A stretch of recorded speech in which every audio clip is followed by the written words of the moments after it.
ഞങ്ങൾ ഇന്നൊരു phishing video ആയിട്ട് വന്നതാണ് ഗൈസ്. നമ്മുടെ കൂട്ടത്തിൽ ഒരു ഫിഷർമാൻ ഉണ്ട്. അതുകൊണ്ട് അവൻ പ്രൊഫഷണൽ ആണ് ഗൈസ്. ഞങ്ങളിത് കാണാൻ വേണ്ടി വന്നതാണ്. അവൻ പുലിവാകയൊക്കെ പിടിക്കൂന്നൊക്കെ പറയുന്നേ. ചൂണ്ടയിടാൻ വന്ന് മീൻ ഒരുപാട് കിട്ടിയോണ്ട് ക്ഷീണിച്ചിരിക്കുകയാണ്.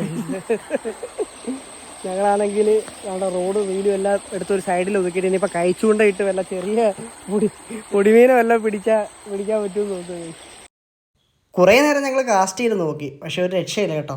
ഫ്രോഗ് ഇട്ടും വേറെ ലൂറുകളൊക്കെ ഇട്ട് ഒരുപാട് കാസ്റ്റ് ചെയ്ത് നോക്കിയിട്ടൊന്നും ഒരു രക്ഷയില്ല. പിന്നെ ഞങ്ങൾ നേരെ പഴയ പരിപാടി, നമ്മുടെ കൈച്ചൂണ്ട എടുത്ത് ചെറിയ ചൂണ്ടയാണ്, ചെറിയ ചൂണ്ടയിൽ മാവ് ഉരുത്തിട്ടപ്പം കുറേ പൊടിമീനുകൾ അടിച്ചു ഗൈസ്. എങ്ങനെയുണ്ട്? നല്ല അടിപൊളി പൊടിമീനുകൾ, കുറുവ പോലുള്ള ഐറ്റംസ് ഒക്കെയാണ് കുറേ കിട്ടി. ഞങ്ങൾക്ക് ഒരു 10-15 എണ്ണത്തോളം കിട്ടി ഗൈസ്. എനിക്കൊരു 3 അവനാണ് പിടിച്ചത്. അവൻ ഭയങ്കര പ്രൊഫഷണൽ മീൻപിടുത്തക്കാരനായിരുന്നു. അപ്പോൾ അവൻ ഞങ്ങളെ വിളിച്ചോണ്ട് പോയാണ്. അടുത്ത സൺഡേ ഞങ്ങൾ നല്ലൊരു ഫിഷിംഗ് വീഡിയോ ആയിട്ട് വരുന്നുണ്ട് ഗൈസ്. ഞങ്ങൾ പ്ലാൻ ചെയ്തിട്ടുണ്ട്. അത്യാവശ്യം നല്ലൊരു ഫിഷിംഗ് വീഡിയോ ആയിട്ട് ഞങ്ങൾ വരാം. അപ്പോൾ നമ്മുടെ വീഡിയോ ഒക്കെ ഇഷ്ടപ്പെടുവാണെങ്കിൽ നിങ്ങൾ ലൈക്ക് ചെയ്യാൻ മറക്കല്ലേ ഗൈസ്. അതേപോലെ ഷെയർ ചെയ്യണേ. അപ്പോൾ അടുത്തൊരു വീഡിയോയുമായി കാണാം. Bye bye.